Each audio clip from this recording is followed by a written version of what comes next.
দেখতে পাচ্ছ আমরা সবাই আছি এখানে, বেরিয়ে পড়েছি। আজকের মিনি ব্লগটা এখান থেকে শুরু করছি। শুভ সকাল বন্ধুরা, হর হর মহাদেব। দেখতে পাচ্ছ সবাই আছি এখানে, আমরা গেম খেলতে আসি, বসে থাকি, আড্ডা মারি। চারিদিকে সবুজ আর সবুজ দেখতে পাচ্ছ। এই দুজন দাদা ভাই, চলো কি হচ্ছে আজকে তোমাদের মাঝে দেখাও। সকাল সকাল উঠে ফ্রেশ হয়ে চলে গেলাম মাঠের দিকে ঘুরতে। ঘুরতে যেতে যেতে সবাই বললো চলো একটা ফিস্ট করা যাক, তাই একটু বেরিয়ে পড়লাম বাজারের দিকে। চলো কি পাওয়া যায় বাজারে, সেই অনুযায়ী ফিস্ট হবে। তাই সবাই বলতে বলতে কী খাবে চলে গেলাম। ঠিক আছে বন্ধুরা, দেখতে থাকো। বাজারে গিয়েছিলাম, ব্যাংকেও কিছু কাজ ছিল তাই করে নিলাম। দেখতে পাচ্ছ আমাদের এটা খুব পরিচিত দোকান, তাই ফোন করে আগে থেকে বলেছিলাম, তাই চিকেনটা আগে থেকে কেটে রেখেছি। বাজার থেকে সব নেওয়া হয়ে গেছে, এবার যাচ্ছি ঘর। কি বানানো হচ্ছে কি না বানানো হচ্ছে তোমাদের মাঝে তুলে ধরবো। ভালো লাগলে পাশে থাকবেন, সাবস্ক্রাইব করে নেবেন চ্যানেলটাকে। চারিদিকে সবুজ আর সবুজ গ্রাম দৃশ্য তোমাদের মাঝে তুলে ধরবো।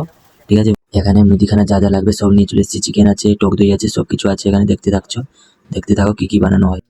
এখানে দেওয়া আছে বন্ধুরা চিকেন, পেঁয়াজের ব্রেস্তা, ধনে গুঁড়ো, গোলমরিচ, জিরে গুঁড়ো, টক দই, কাঁচা লঙ্কা, চপ, বিরিয়ানি মশলা, চিকেন মশলা সব কিছু দিয়ে ম্যারিনেট করা হচ্ছে। 1 ঘন্টা রাখা হবে একে, তারপর একে কষানো হবে ভালো করে। দেখতে থাকো, ভালো লাগলে চ্যানেলটিকে সাবস্ক্রাইব করে নেবেন। এরকম হালকা আগুনে 70% মাংসটাকে জলে দেওয়া হচ্ছে বন্ধুরা, দারচিনি, তেজপাতা, গোলাপ জল, কেওড়া জল ইত্যাদি। তারপর দেওয়া হচ্ছে পরিমাণ মতো নুন আর ঘি। তারপর ভালো করে জলটা ফুটিয়ে চাল দিতে হবে, দেখে নাও বন্ধুরা। তারপর ভালো করে জল ঝরিয়ে রাইসটা দিয়ে দিতে হবে, যেটাই দম মারবে। তারপর আলুটা ভালো করে দিয়ে দিতে হবে। তারপর চিকেনটা ভালো করে উপর থেকে ভালো করে দিয়ে দিতে হবে, ভালো করে মিলিয়ে দিতে হবে যেরকম চারিদিকে যায়। তারপর বাকি রাইসটা দিয়ে ভালো করে মিলিয়ে দিতে হবে। হালকা ফুড কালার আর ভিনিগার আর একটু আতর দিয়ে ভালো করে বিরিয়ানির উপর দিয়ে দিতে হবে। ঘিটা গরম করে ঘিটা ভালো করে দিয়ে দিতে হবে উপরে, যেরকম চারিদিকে যায়।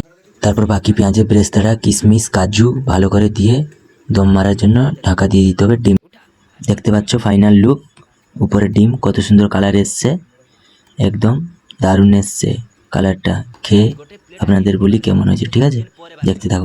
লাইফে প্রথমবার তোমাদের সামনে বিরিয়ানি বানালাম। ভিডিওটা যদি ভালো লাগে থাকে সাবস্ক্রাইব করে দিবেন, আরও ভালো ভালো ভিডিও তোমাদের সামনে তুলে ধরবো। যদি কিছু ভুল হয়ে থাকে কমেন্টে জানাবেন। পরের ভিডিও দেখা হবে বন্ধুরা। হর হর মহাদেব, ভালো থাকবেন সবাই।